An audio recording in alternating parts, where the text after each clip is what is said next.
할렐루야. 오늘은 내부의 적과 싸워야 합니다 라는 제목의 말씀을 나누고자 합니다. 베드로가 이르되 아나니아야 어찌하여 사탄이 내 마음에 가득하여 내가 성령을 속이고 땅값 얼마를 감추었느냐. 사도행전 5장 3절의 말씀.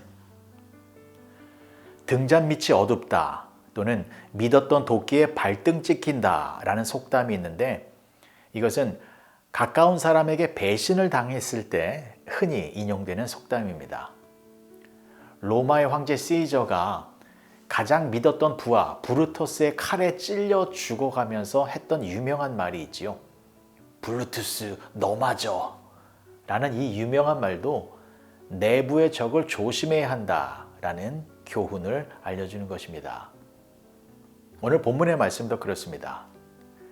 초대교회 성도였던 아나니아와 삽비라가 거짓된 행동을 하였는데, 그 모습을 통하여 우리의 신앙을 방해하는 내부의 적을 항상 경계해야 한다라는 것을 알려주는 말씀입니다. 그러면 우리 안에 있는 내부의 적들은 무엇일까요?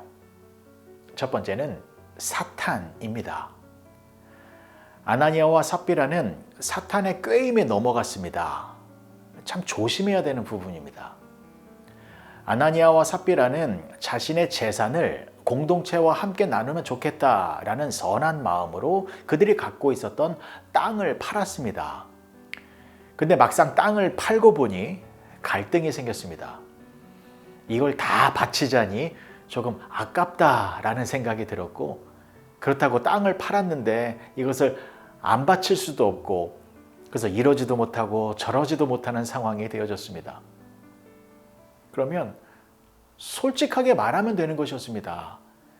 저희가 땅을 팔았는데 얼마는 저희가 쓸 것으로 남겨두었고 나머지를 헌금하겠습니다 라고 말을 했으면 아무런 문제가 없는 것이었습니다.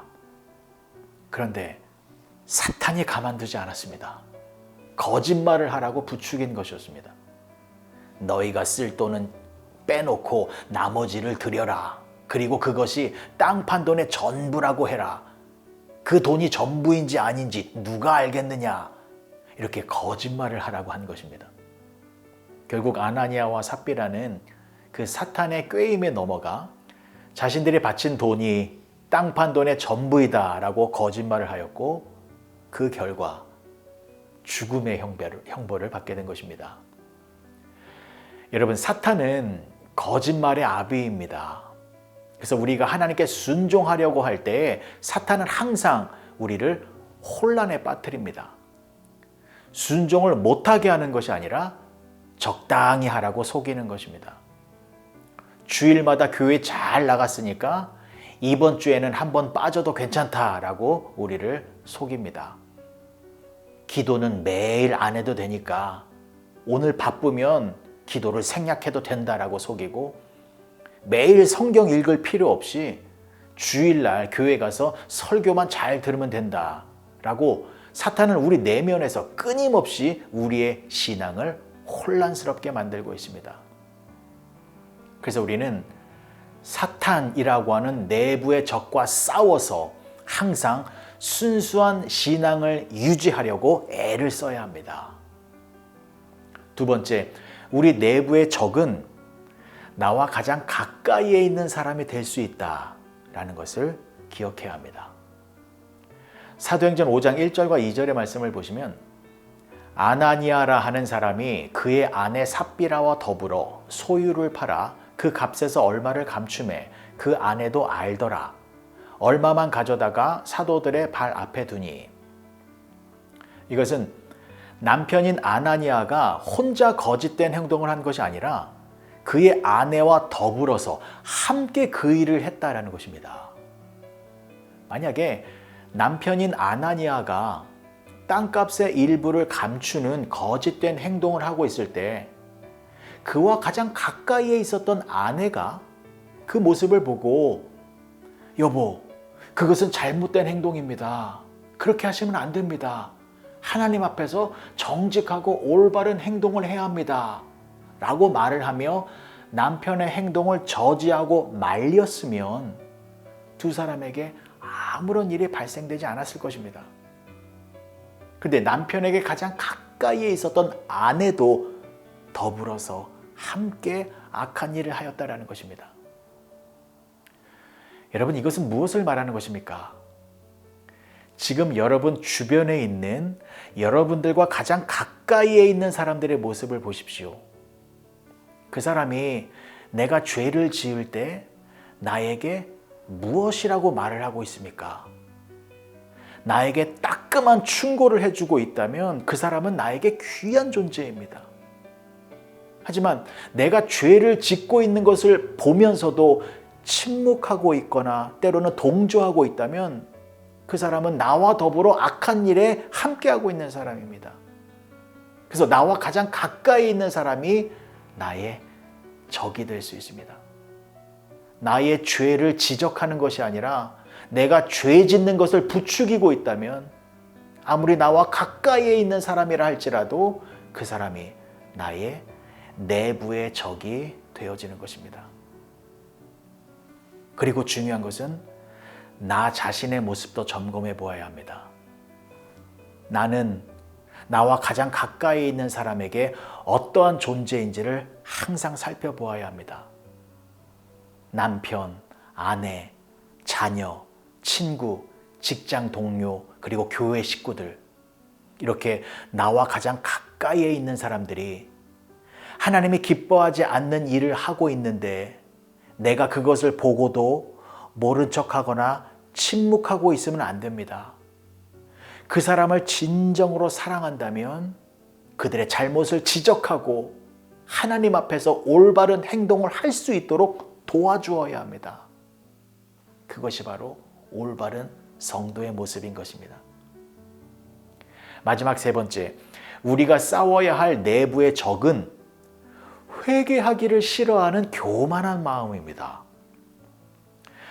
여러분, 아나니아와 삽비라에게는 회개할 기회가 여러 번 있었습니다. 첫 번째, 이 땅값의 얼마를 감추고 있을 때, 그때 내가 이러면 안 되지 하며 회개할 수 있는 시간적 기회가 있었습니다. 두 번째, 사도들 앞에서 그 돈을 드릴 때, 그때도 자신들의 행동을 반성하면서 사실 이것은 땅판 돈의 전부가 아닙니다. 우리들이 쓸 얼마를 남겨두고 나머지를 드린 것입니다. 라고 솔직하게 고백할 수 있는 기회가 있었습니다.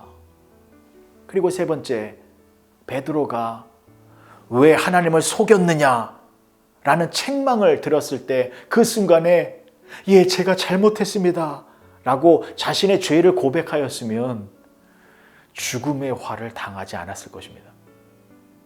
근데 성경 어디에도 아나니아가 회개했다라는 말은 한 구절도 나오지 않고 있습니다. 삽비라도 마찬가지였습니다. 남편이 죽어서 그 시신을 밖으로 가지고 나간 사이에 아내가 들어왔습니다. 베드로가 너희가 드린 것이 땅값의 전부이냐? 라고 물었을 때에 아닙니다. 실은 저희가 얼마를 감추었습니다. 라고 자신의 잘못을 고백했으면 삽비라는 죽음을 면하게 되었을 것입니다. 하지만 안타깝게도 삽비라 역시 거짓말을 하여 남편과 같이 죽음의 형벌을 받게 되었습니다. 사랑하는 성도 여러분, 회개는 신속하게 해야 합니다. 누구나 잘못된 행동을 할 수는 있습니다. 그러나 그 잘못에 대하여 즉각적인 회개를 해야 합니다. 그런데 사탄은 우리를 속이고 있습니다. 지금 회개하지 않아도 된다. 나중에 회개하면 된다라고 하는 내부의 적인 사탄이 우리를 회개하지 못하도록 방해하고 있습니다. 그러나 회개는 지금 당장 해야 하는 것입니다. 왜냐하면 내일 우리들에게 무슨 일이 벌어질지 모르기 때문입니다.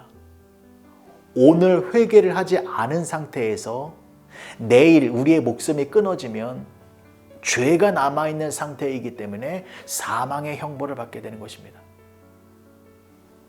하나님은 우리의 죄를 용서해 주시는 분이십니다. 그래서 하나님은 죄의 용서함을 미루시는 분이 아니십니다. 우리가 회개하면 하나님은 그 즉시로 우리의 죄를 사해 주셔서 우리를 거룩한 존재로 유지시켜 주시는 분이십니다. 그래서 우리는 항상 회개 기도를 해야 합니다. 예수님의 보혈의 은혜를 의지하여서 항상 우리의 잘못을 고백해야 합니다. 오늘 하루 여러분들의 내부의 적을 잘 살펴보셔서 그 내부의 적들과의 싸움에서 승리하심으로 말미암아 하나님과 동행하시는 복된 성도님들이 되어주시길 주님의 이름으로 간절히 축복합니다. 기도하시겠습니다. 좋으신 아버지 하나님, 은혜를 감사합니다. 외부의 적보다 내부의 적이 더 위험하다라는 것을 늘 인식하여서 내 안에 도사리고 있는 사탄의 공격에 말씀과 기도와 찬양으로 맞서서 항상 승리하며 살아가는 우리 모두가 되게 하여 주시옵소서. 예수님의 이름으로 기도합니다. 아멘. 지극히 높은 주님의 낮이 성소로 들어갑니다. 세상의 신을 벗고서 주 보좌 앞에 엎드리리. 내 주를 향한 사랑과 그 신뢰가 사그러져 갈 때 하늘로부터 이곳에 장막이 덮이네. 이곳을 덮으소서. 이곳을 비추소서. 내 안에 무너졌던 모든 소망 다 회복하리니. 이곳을 지나소서. 이곳을 만지소서. 내 안에 죽어가는 모든 예배 다 살아나리라.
이곳을 만지소서